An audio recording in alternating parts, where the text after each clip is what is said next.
I always feel like this will fall down. How's that? Can you hear me? Well, first to my honourable ministerial friend, thank you for hosting me and thank you for your leadership. To excellencies, members of the diplomatic corps, political representatives, community representatives, distinguished guests all, health workers, partners, Bula Vinaka, and thank you for welcoming me here today. And thank you to Reverend Seppi for the lovely prayer. In Australia,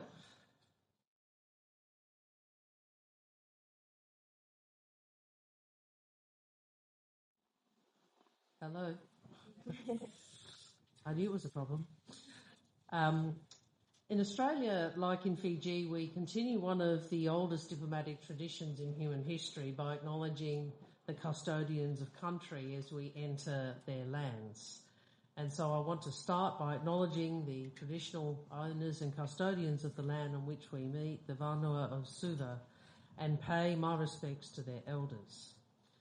I want to share with you that last weekend I was at Gama, which is Australia's largest celebration of what we describe as First Nations culture, so Aboriginal and Torres Strait Islander culture in Australia's north.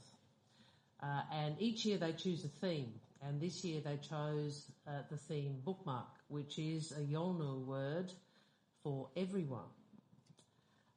And coincidentally, that was the name that the First Nations Australians gifted to the Bookmark Forum, which is established through the Vuvale Union between Australia and Fiji, a forum, Bookmark Forum, which will bring together government, traditional, faith and business leaders as we build a shared future together as two nations. This spirit of partnership and this shared purpose is reflected in today's event. The opening of the new Sexual and Reproductive Health and HIV headquarters, is an important milestone in our partnership, the partnership between Fiji and Australia. And I thank again Minister Lalambaluva for your invitation to join you for this opening. Our Vuvale Union reflects the closeness of two nations, and it reflects our shared ambition for a peaceful, stable and prosperous Pacific region. But it is much more than words. It is built on deep ties between governments, communities, economies and people. And I say to you, Australia shares your deep concerns about the impacts of HIV, and Australia stands alongside Fiji in responding to this challenge. We are also working together to combat transnational crime and illicit drugs, recognising the harm they cause to communities across our region. A strong and effective HIV response here helps build a healthier and more resilient country and a healthy and more resilient Pacific.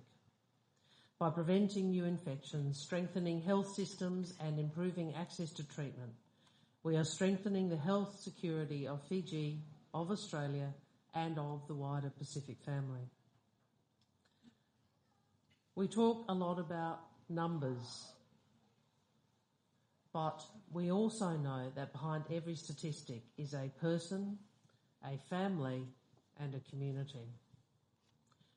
And during my recent visit here in May, I was privileged to hear some of these personal experiences and to better understand how Fiji is navigating these challenges. I want to assure you of Australia's support for your leadership, for Fiji's leadership, and support for working alongside the Ministry of Health and Medical Services on your national response. Today, as part of our Vuvale Union Health Partnership, I'm pleased to announce 23.5 million Fiji dollars in support of your national HIV outbreak response plan. Emphasise what we all know, that responding to HIV is not just a health challenge, it's a community challenge. And across Fiji, community groups are helping reduce stigma and to connect people with services. Faith leaders are supporting inclusion and understanding for those affected by HIV, and I want to express Australia's commitment to working with cultural and faith-based leaders to respond to shared challenges. Today's opening is more than a new premises from which Fiji can manage the HIV response. It is a symbol of Fiji's leadership, the dedication of its health workers and communities, the power of partnership and the power of collective action. It is also an example of what the Vuvale Union is designed to achieve. Fiji and Australia working together to deliver practical outcomes for our people